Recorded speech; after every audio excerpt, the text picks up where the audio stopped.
had a group of people turning up wanting a tour, and my brief said general tour. I had a couple this year that wanted to do something extra, like adventures. We went on a zip line in Cork, which was fantastic. It turned out they were all professors and postgraduates of James Joyce.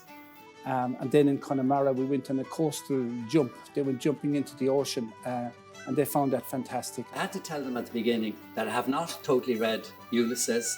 I haven't read Finnegan's Wake at all, and I've no intention of reading it, but I'll do the best I can for you.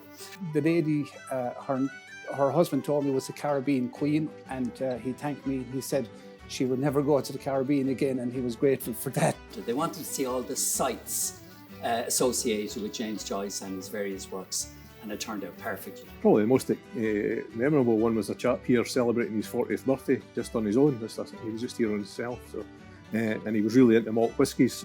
One funny story I had is where I took these two retired teachers, very active people, on a 5-kilometre hike one morning around the Dingle Peninsula.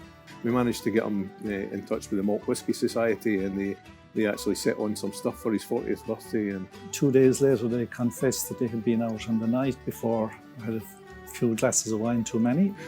Presented them with a nice bottle of malt whisky, so that was pretty memorable. They were too polite to tell me on the day, but that was nice. Good way to get rid of a hangover.